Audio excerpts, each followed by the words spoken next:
Good morning बच्चों, कैसे हो आप सब? ठीक हो ना? तो चलिए आज हम लोग हिंदी की वर्कबुक भरना शुरू करते हैं। तो सारे बच्चे पेज नंबर 109 निकाल लीजिए। निकाल लिया ना सारे बच्चों ने पेज नंबर 109? ओके, तो आज हम लोग सीखेंगे पर्यायवाची शब्द। क्या सीखेंगे? पर्यायवाची शब्द। यहाँ पर एक पैराग्राफ है, तो सबसे पहले आज हम लोग इस पैराग्राफ को पढ़ते हैं। ओके, तो ध्यान से सुनेंगे सारे बच्चे। ओके, और फिर उसके बाद इसे पढ़ेंगे।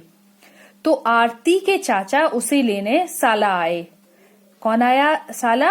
आरती के चाचा। एक लड़की है जिसका नाम आरती है, वो स्कूल में पढ़ती है, तो उसे उसके चाचा लेने आए। उन्होंने मैडम से कहा, मैडम जी मैं चाहत को लेने आया हूँ। आरती के चाचा ने क्या बोला मैडम से? मैडम जी मैं चाहत को लेने आया हूँ। तो मैडम जी कहने लगी, लेकिन हमारी कक्षा में चाहत नाम की कोई भी बच्ची नहीं पढ़ती। मैडम ने क्या बोला? हमारी कक्षा में तो चाहत नाम की कोई भी बच्ची नहीं पढ़ती। चाहत अपने चाचा को देखकर खुश हुई व आकर बोली, मेरा नाम चाहत है मैडम।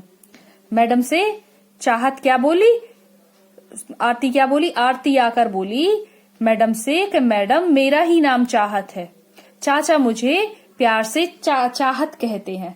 उसके चाचा उसे प्यार से क्या कहते थे? चाहत। और उसके स्कूल का नाम था आरती। मैडम बोली, अरे वाह, बड़ा प्यारा नाम है। तो आरती कहने लगी, हाँ, और मम्मी मुझे बिट्टू कहती हैं। आरती को आरती के चाचा क्या कहते हैं? चाहत। और आरती की मम्मी कहती हैं बिट्टू। और दादाजी मुझे मुनिया कहते हैं। आरती के दादाजी आरती को क्या बोलते हैं? मुनिया। लेकिन स्कूल में मेरा नाम आरती है। ठीक है, उसने अपनी मैम को ये बता दिया। अब देखिए, आरती, बिट्टू, मुनिया और चाहत, ये चारों एक ही व्यक्ति के अलग अलग नाम है ना? अलग अलग नाम। उसी लड़की का नाम आरती है, जिससे जो स्कूल में लिखा हुआ है उसका नाम बिट्टू है, जो उसे मम्मी बुलाती हैं बिट्टू। मुनिया कौन बुलाते हैं? उसके दादाजी उसे प्यार से मुनिया बुलाते हैं। और चाहत उसके चाचा बुलाते हैं। ओके, तो एक ही लड़की के ये अलग अलग नाम है। इसी तरह एक ही शब्द के लिए हम अनेक शब्दों का प्रयोग करते हैं। उन्हें हम क्या कहते हैं? उन्हें हम बोलते हैं उन शब्दों को पर्यायवाची शब्द। क्या बोलते हैं उन शब्दों को? पर्यायवाची शब्द। तो ये आरती के पर्यायवाची शब्द क्या हैं? एक ही व्यक्ति के अलग अलग नाम है ना ये। तो ये समान अर्थ, मतलब एक ही बच्ची के अलग अलग नाम है। ओके, और उनका अर्थ समान होता है। जैसे फूल होता है, तो फूल को हम क्या बोलते हैं? पुष्प भी बोलते हैं, कुसुम भी बोलते हैं और सुमन भी बोलते हैं। ओके, तो फूल के पर्यायवाची कौन कौन है? समानार्थी शब्द क्या क्या है? पुष्प, फूल, सुमन, कुसुम। ओके, अब जैसे ये क्या बना हुआ है? चंद्रमा बना हुआ है। तो चंद्रमा को हम लोग क्या क्या बोलते हैं? चांद भी बोलते हैं, शशि भी बोलते हैं, चंद्र और रजनीश भी बोलते हैं। ओके, सूरज है, तो सूरज को क्या क्या बोलते हैं? कितने नाम है सूरज के? देखिए, सूरज के नाम है सूर्य बोलते हैं ना, रवि, दिनकर, भानु, ये सूर्य के नाम है। तो ये एक ही चीज के जो अलग अलग नाम होते हैं उन्हें बोलते हैं पर्यायवाची शब्द। ओके, चलिए देखिए, यहाँ पर एक पेड़ बना हुआ है। अब पेड़ को आप लोग बताइए क्या क्या बोलते हैं?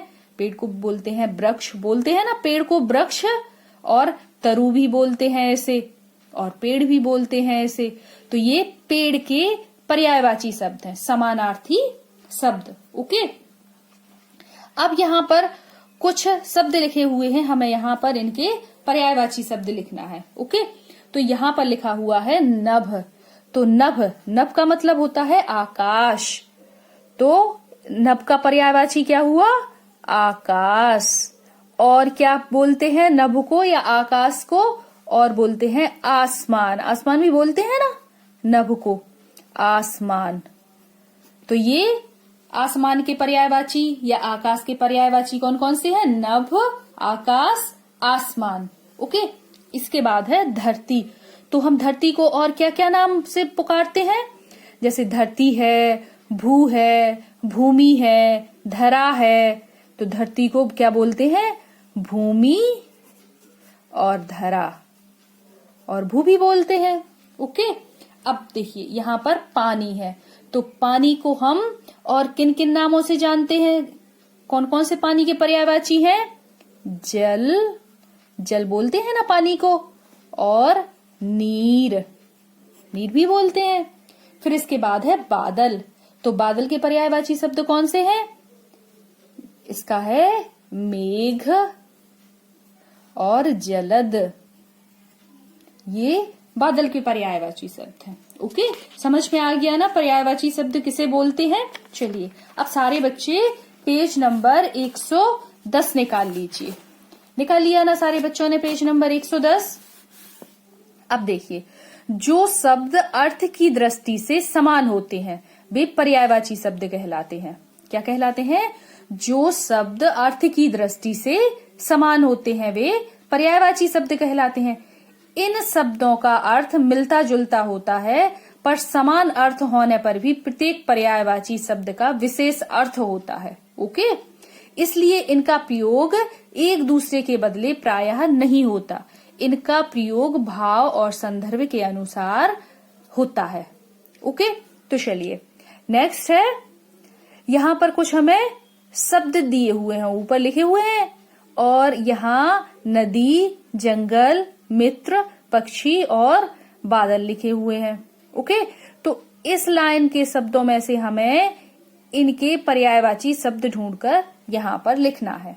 ओके, चलिए नदी को क्या बोलते हैं? एक तो नाम नदी है, नदी के और कौन कौन से नाम है? नदी का नाम है सलीला। यहाँ पर और कौन कौन से दिए हुए हैं? सलीला, दोस्त, मेघ, विहग, वन, सरिता, जलद, खग, साथी, कानन।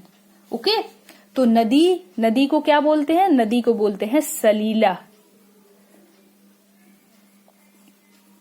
नदी को सलीला बोलते हैं, और क्या बोलते हैं? और बोलते हैं सरिता, सरिता। ओके, फिर इसके बाद है जंगल। जंगल के पर्यायवाची शब्द कौन से हैं? हमें यहां से ढूंढकर लिखना है। तो जंगल के हैं वन और कानन, वन और कानन। ठीक है, फिर इसके बाद है मित्र। मित्र के पर्यायवाची शब्द कौन से हैं? हमें यहां से ढूंढ कर लिखना है। तो एक है दोस्त, मित्र को और क्या बोलते हैं? दोस्त और साथी। दोस्त और क्या है? साथी, इसके पर्यायवाची हैं। फिर है पक्षी। पक्षी के पर्यायवाची शब्द कौन से हैं? पक्षी का है बिहग और खग। क्या है? बिहग और क्या है? खग। ओके, फिर इसके बाद है बादल। बादल के और पर्यायवाची इसमें से कौन कौन से शब्द हैं? बादल के हैं मेघ और कौन सा है? जलद। कौन से हैं पर्यायवाची बादल के शब्द? मेघ और जलद।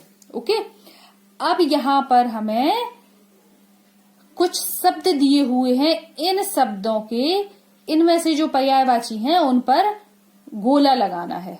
पर्यायवाची नहीं है उन पर गोला लगाना है। नीचे दिए हुए शब्द के आगे कितने? 3-3 शब्द लिखे हुए हैं। इनमें से एक शब्द जो पर्यायवाची नहीं है उस पर गोला लगाना है। तो कमल, कमल के पर्यायवाची कौन से हैं? सरोज, राशि, पंकज। तो कमल का सरोज भी पर्यायवाची है और पंकज है। राशि पर्यायवाची नहीं है, तो राशि पे हम गोला लगा देंगे। ओके, फिर इसके बाद है शेर। शेर के कौन कौन से पर्यायवाची इसमें है? वानर, सिंह और केसरी। तो शेर को सिंह बोलते और केसरी बोलते। और वानर है किसका पर्यायवाची है? बंदर का। तो इस पर हम गोला लगा देंगे, ये शेर का पर्यायवाची नहीं है, तो हमने इस पर गोला लगा दिया। इसके बाद है माता। तो माता का पर्यायवाची क्या है? जननी, मामा और माँ। तो माता का पर्यायवाची है जननी और माँ, और मामा माता का पर्यायवाची नहीं है, तो इस पर हम गोला लगा देंगे। ओके, अब सारे बच्चे पेज नंबर 111 निकाल लीजिए। निकाल लिया ना सारे बच्चों ने पेज नंबर 111? ओके, नीचे दिए गए शब्दों के आधार पर सही जोड़ियां बनाइए। ओके, तो यहाँ पर कुछ शब्द दिए हुए हैं, इन शब्दों के यहाँ पर पर्यायवाची दिए हुए हैं, तो हमें सही जोड़ी बनाना है। ठीक है, तो जग, पवन, पत्थर, मछली। फिर इस तरफ है मीन, पाहन, संसार, हवा। तो जग, जग का पर्यायवाची कौन सा है? जग का है संसार। ओके, पवन का पर्यायवाची कौन सा है? पवन का पर्यायवाची शब्द है पवन का पर्यायवाची शब्द है हवा। ओके, फिर इसके बाद पत्थर का पर्यायवाची कौन सा शब्द है? पत्थर का पर्यायवाची शब्द है पाहन, और मछली का पर्यायवाची है मीन। ओके, तो हम यहां पर लिख देंगे जग का पर्यायवाची क्या है? संसार। ओके, पवन का पर्यायवाची शब्द क्या है? हवा। और पत्थर का पर्यायवाची शब्द कौन सा है? पाहन। और मछली का पर्यायवाची शब्द कौन सा है? मीन। ओके, तो हम यहां पर लिख देंगे। अब इसके बाद है निम्नलिखित शब्दों के पर्यायवाची शब्द लिखना है। यहाँ पर कुछ चित्र बने हुए हैं और शब्द हैं, इनके हमें यहाँ पर पर्यायवाची शब्द लिखना है। ओके, क्या बना हुआ है यहाँ पर? चंद्रमा। तो चंद्रमा का पर्यायवाची शब्द कौन कौन से होंगे बताइए? मैं पिछली बार बता चुकी हूँ पेज नंबर 109 पर। क्या क्या होंगे चंद्रमा के पर्यायवाची शब्द? चांद, और क्या होगा? चंद्र, और चंद्रमा, और शशि। चंद्रमा के कितने पर्यायवाची शब्द लिखे हम लोगों ने? यहाँ पर 3 लिखना थे, तो 3 लिख देंगे, चांद, चंद्र, शशि। ओके, अब इसके बाद है सूरज। तो हमें सूरज के पर्यायवाची शब्द लिखना है। तो सूरज के कौन कौन से हैं वो भी मैं आप लोगों को बता चुकी हूँ, पिछले पेज में पढ़ा है ना आप लोगों ने। सूरज के हैं सूर्य, और रवि, और दिनकर। ओके, सूरज के कौन कौन से पर्यायवाची हैं? सूर्य, रवि, दिनकर। ओके, फिर इसके बाद है पेड़। ये भी हम पढ़ चुके, इसके भी पर्यायवाची पढ़ चुके, पेड़ के भी। तो पेड़ के पर्यायवाची कौन कौन से बताए थे हमने अभी? वृक्ष। कौन कौन से पढ़े थे? वृक्ष, और पादप, और कौन सा था? बिटप। ओके, इसके बाद है पुष्प। तो पुष्प के पर्यायवाची कौन से हैं? पुष्प के भी पर्यायवाची पढ़ चुके हम लोग। पुष्प के हैं फूल, कुसुम। कौन से हैं पुष्प के? फूल, कुसुम, और सुमन। ओके, तो हमने आज क्या सीखा? पर्यायवाची शब्द या फिर समानार्थी शब्द। ओके, तो जैसा कि हम लोग प्रतिदिन करते हैं कि जैसे भी हमारी ये वर्कशीट पूरी हो जाती है तो हम अपने शिक्षक को इसकी फोटो भेजते हैं। तो सारे बच्चे पेज नंबर 109 से लेकर पेज नंबर 111 तक फोटो खींचकर, और जो शिक्षक ने ग्रुप बनाया है उस ग्रुप में फोटो डाल देंगे ताकि हमारे शिक्षक इसे चेक कर सकें। ओके, तो नेक्स्ट वीडियो में फिर से मिलते हैं, तब तक के लिए बाय बाय बच्चों।